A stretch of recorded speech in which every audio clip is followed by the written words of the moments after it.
तो यार आज मैं बात करने वाला हूँ top 7 most powerful haki users की with no devil fruit powers. मतलब ऐसे हाकी यूजर्स जिनके पास कोई भी डेविल फ्रूट पावर्स नहीं है लेकिन वो फिर भी बहुत ही ज़्यादा पावरफुल कैरेक्टर्स हैं पूरे वन पीस में। मतलब मैं इस लिस्ट में लूफी को इंक्लूड नहीं करूँगा। नो डाउट लूफी एक बहुत ही पावरफुल हाकी यूज़र है लेकिन एट द सेम टाइम वो एक डेविल फ्रूट यूज़र भी है। और इस वीडियो में हम सिर्फ हाकी यूजर्स की बात करेंगे जिनके पास कोई भी डेविल फ्रूट पावर नहीं है लेकिन फिर भी वो बहुत ज़्यादा पावरफुल है। और मैं तुम्हें ये भी क्लियर कर दूं कि भाई इस वीडियो में स्पॉयलर्स हो सकते हैं तो इस बात का ध्यान रखना, लेकिन हमेशा की तरह तुम्हें मजा आएगा। सो बिना किसी देरी के लेट्स स्टार्ट द वीडियो।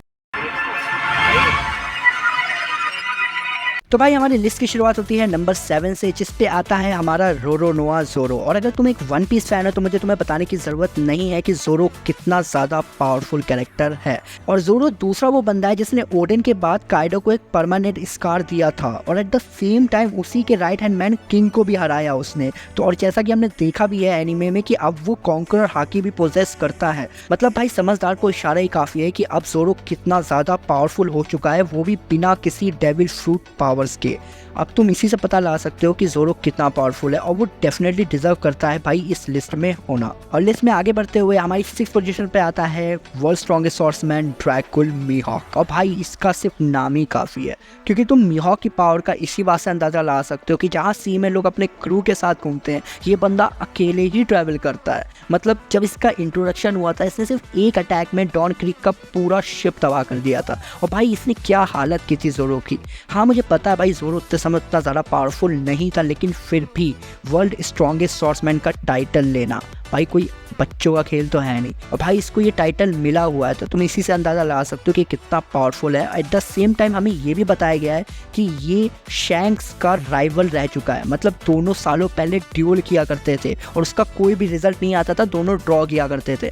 मतलब इससे तुम पता लगा सकते हो कि एक योंको लेवल का स्वॉर्ड्समैन है ये और ये कितना पावरफुल होगा। और एट द सेम टाइम ये एक वॉर लॉर्ड भी है। मतलब ये एक वॉर लॉर्ड था, मुझे पता है वॉर लॉर्ड का सिस्टम हटा दिया गया है by world government, but still यार मीहॉक बहुत ही ज़्यादा पावरफुल और ओपी कैरेक्टर है पूरे वन पीस यूनिवर्स का, इसलिए ये टोटली डिजर्व करता है इस लिस्ट में होना। तो भाई आगे बढ़ते हुए अब हमारी टॉप 5th पोजीशन पे आता है कोज़ोकी ओडेन। और भाई ये बंदा टोटली डिफरेंट लेवल पे है। जैसा कि तुम जानते होगे कि ये पहला बंदा है जिसने काइडो को एक परमानेंट स्कार दिया था उसकी बॉडी पर, जिसे देखकर काइडो खुद शॉक हो गया था कि भाई ये कितना पावरफुल है जो मुझे हर्ट कर पाया। एट द सेम टाइम ये वो बंदा है जो प्राइम वाइट बियर्ड और गोल्ड रॉजर से तक भिड़ गया था। जैसे कि तुमने देखा भी होगा कि ये कैसे वाइट बियर्ड से लड़ जाता है और उससे कहता है कि ये ज्वाइन करना चाहता है उसके क्रू को। बाद में वाइट बियर्ड मान भी जाता है और उसे अपने क्रू में ज्वाइन कर लेता है। जब वाइट बियर्ड का क्लैश होता है रॉजर के साथ तो ये रॉजर से भिड़ जाता है। वो अलग बात है कि भाई रॉजर अपने डिवाइन डिपार्चर से इसको पेन देता है एक ही शॉट में, लेकिन यहाँ तुम इसकी फिजिकल स्ट्रेंथ देखो कि इतना पावरफुल अटैक होने के बावजूद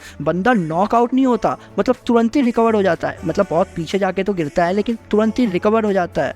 और एट द सेम टाइम जब ये रॉजर के क्रू में होता है और ये लोग कुछ आइलैंड पे शॉपिंग कर रहे होते हैं तो कोई दूसरा पायलट जब इस पर बॉम्ब फेंक देता है तो भाई तब भी इसे कुछ नहीं होता। मतलब इसके बॉम्ब का भी कोई इफेक्ट नहीं होता इसकी बॉडी पर। और तुमने ये भी देखा होगा कि जब काइडो को मारने वाला होता है इसे और इसके पूरे समुराय को तो ये पूरा 1 घंटा उबलते हुए तेल में खड़ा रहा था। तो भाई तुम इससे पता लगा सकते हो कि ये फिजिकली कितना ज़्यादा स्ट्रॉन्ग था, वो भी बिना किसी डेविल फ्रूट पावर्स के। नो डाउट ये one of the strongest character है पूरे वन पीस यूनिवर्स का। और स्ट्रॉन्गेस्ट कैरेक्टर की बात हो और इस कैरेक्टर की बात ना हो ऐसा हो नहीं सकता। हाँ मैं बात कर रहा हूँ अपने नेक्स्ट कैरेक्टर की जो कि है हमारे 4th पोजीशन पे none other than Monkey D Garp. भाई कार्प की पावर का तुम इसी बात से अंदाजा लगा सकते हो कि मांगा में इसने सिर्फ अपने एक अटैक से, मतलब अपने एक गैलेक्सी इंपैक्ट से आधे से ज्यादा आइलैंड तबाह कर दिया था। तुम देखो इसकी पावर की इंटेंसिटी कितनी ज्यादा थी, लेकिन फिर भी गार्ड क्या बोलता है कि ये कितना ज्यादा वीक अटैक था। लगता है उसके बुढ़ापे का असर होने लगा है उस पर। मतलब ये वीक अटैक था। अरे चच्चा आधा आइलैंड उड़ा दिया आपने, अब क्या बच्चे की जान लोगे। और at the same time Garp वो बंदा है जिसने अपने प्राइम टाइम में one of the strongest pirate Rocks D Xebec को भी हराया हुआ है। हाँ भाई रॉजर के साथ मिल के आ रहा है, तब पता है तुम्हारे भाई को, अब कमेंट करके मत बताना मुझे। लेकिन भाई हराया था, और उसी बैटल के बाद उसे टाइटल भी मिला था हीरो ऑफ द मरीन्स का। और भाई इतने सालों बाद, इतना बुरा होने के बाद भी जब मरीन फोर्ड में इसने फाइट करना स्टार्ट किया था, मतलब जब मार्को को उसने मुक्का मारा था, तब ये देख के जितने भी पायरेट्स थे वहाँ पे सबकी फटके चार हो गई थी कि क्या अब उन्हें गार्प से लड़ना पड़ेगा। मतलब देख रहे हो बंदे का अभी भी कितना ज़्यादा भोकाल है, अभी भी लोग उसे बीस्ट मानते हैं, और भैया सच में ये बीस्ट है, बंदा बहुत ही ज़्यादा स्ट्रांग है, और वो भी बिना किसी डेविल फ्रूट पावर्स के, सिर्फ अपनी हाकी की वजह से। तो गार्प के बाद अब हम अपनी लिस्ट की टॉप 3 पे आ चुके हैं, जिसपे थर्ड पोजीशन पे आता है सिल्वर रेली। हाँ भाई, रेली वो बंदा है जिसने लूफी को ट्रेनिंग दी थी हाकी की पूरे 2 साल। और रेली की पावर का तुम इसी बात से अंदाज़ा ला सकते हो, जहाँ पे लूफी ने अपने गेयर फोर्थ का यूज़ करके डोफ्लामिंगो और काटाकुरी जैसे पावरफुल कैरेक्टर्स को हराया था, वहीं दूसरी तरफ रेली मज़े ले रहा होता है लूफी के गेयर फोर्थ के। मतलब तुम देख सकते हो कि वो कैसे उसके अटैक्स को डॉज कर रहा होता है कितनी आसानी से। और मैं अभी की रेली की बात कर रहा हूँ, प्राइम रेली की नहीं। प्राइम रेली तो और भी नेक्स्ट लेवल था। और तुम ये भी जानते हो कि रेली एक बहुत ही ज़्यादा पावरफुल हाकी यूज़र है। एट द सेम टाइम वो राइट हैंड मैन रह चुका है the king of the pirates gold D Roger का। तो भाई वो ऑब्वियसली डिजर्व करता है टॉप 3 में होना। और राइट हैंड मैन की बात हो और हमारे कैप्टन की बात ना हो, ऐसा हो नहीं सकता है, इसलिए हमारी सेकेंड पोजिशन पे आता है the king of the pirate gold D Roger. तो भाई स्ट्रॉन्गेस्ट हाकी यूजर्स की बात हो और रॉजर की बात ना हो, ऐसा हो नहीं सकता। ये पहला ऐसा बंदा है जिसने सी को कॉन्कर किया था और किंग ऑफ द पायरेट्स का जो टाइटल है वो अपने नाम किया था।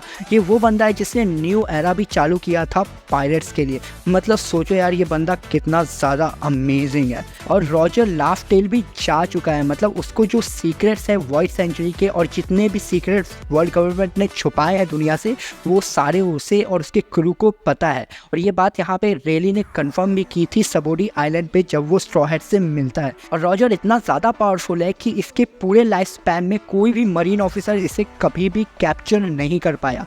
मतलब लास्ट में इसने खुद ही सरेंडर किया था मरीन को कि ये अपने वन पीस के जो खजाना है उसके बारे में पूरी दुनिया को बता सके। और जैसा कि तुम जानते ही हो, चाहे एनिमे हो या मूवी, जो स्टूडेंट होता है वो हमेशा अपने टीचर को कभी ना कभी सरपास कर ही जाता है, जैसा हुआ यहाँ पे। क्योंकि हमारी टॉप फर्स्ट पोजीशन पे है none other than Akagami no Shanks. और शैंक्स जो कि अप्रेंटिस रह चुका है रॉजर का, मतलब रॉजर ने इसे पर्सनली ट्रेन किया था। और रॉजर कितना ज़्यादा पावरफुल था वो तुम जानते ही हो। और यही रीज़न नहीं है उसे नंबर 1 पे रखने का, ऐसे बहुत सारे रीजंस है उसको नंबर 1 पे रखने का। क्योंकि हमने जैसे देखा है कि हमें अभी एनिमे और मांगा में नहीं दिखाया गया कि शैंक्स की रियल पावर क्या है, मतलब उसका कितना पोटेंशियल है। फिर भी हमने थोड़ी बहुत झलक देखी है शैंक्स की, कि बिना उसका पोटेंशियल दिखाए भी हमें देखा है कि उसकी हाकी किस लेवल की है, मतलब किस तरह से वो अपनी हाकी को यूज़ करता है, कि कैसे जब उसने लूफी को बचाया था अपनी हाकी का यूज़ करके सी बीस्ट को भगा दिया था। एट द सेम टाइम जब वो वाइट बियर्ड से मिलने जाता है तो तुम देखोगे कि वो कितना ज़्यादा रिलैक्स होता है, लेकिन फिर भी लोग उसके आसपास बेहोश हो रहे होते हैं,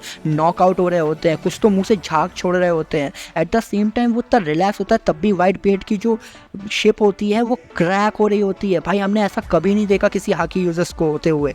तुम देखोगे जब कोई भी हाकी यूज़ करता है तो आसपास उसके लोग बेहोश हो जाते हैं, नॉकआउट हो जाते हैं, लेकिन कोई भी चीज़ें डिस्ट्रॉय नहीं होती, जैसा कि शैंक्स के केस में हो रही होती है। वाइट बेड का जो शिप होता है वो क्रैक हो रहा होता है, और वो जब इतना रिलैक्स होता है तब ये चीज़ होती है। सोचो कहीं शैंक्स सीरियस हो जाता है तो मुझे लगता है कि भाई शिप के तो चीथड़े ही उड़ जाते हैं। और यहाँ बात नहीं रुकती है, तुम यहाँ देखोगे कि जब वानो आर्क में जब शैंक्स एंट्री लेता है तो वो सिर्फ अपनी हाकी के बलबूते पे एक एडमिरल को भगा देता है वहाँ से। मतलब लिटरली जो ग्रीन बुल होता है वो अपना सर पकड़ के बैठ जाता है और रोने लगता है कि उसे नहीं लड़ना शैंक्स से। और शैंक्स ने ये सिर्फ किया होता है अपनी हाकी से। मतलब सोचो अभी बंदे की हमें फुल पोटेंशियल नहीं पता है, तब उसका ये मतलब पावर लेवल है, और कहीं वो अपनी फुल स्ट्रेंथ दिखाएगा तो भाई वो क्या लेवल होगा। तो भाई तुम खुद अंदाज़ा ला सकते हो कि मैंने क्यों इसे नंबर 1 पे रखा हुआ है। और बाकी तुम्हारी क्या राय है तुम मुझे अपना कमेंट करके बता सकते हो। बाकी तुम वीडियो अभी तक देख रहे हो, मतलब तुम्हें वीडियो पसंद आई होगी तो वीडियो को लाइक ज़रूर कर देना। और बाकी मुझे कमेंट करके बताओ कि तुम्हारी क्या राय है इस टॉपिक पे, और चैनल को सब्सक्राइब भी कर लेना ऐसी ही वीडियोज़ के लिए। बाकी मैं मिलता हूँ तुमसे नेक्स्ट वीडियो पे, तब तक के लिए अपना ध्यान रखना। Bye bye.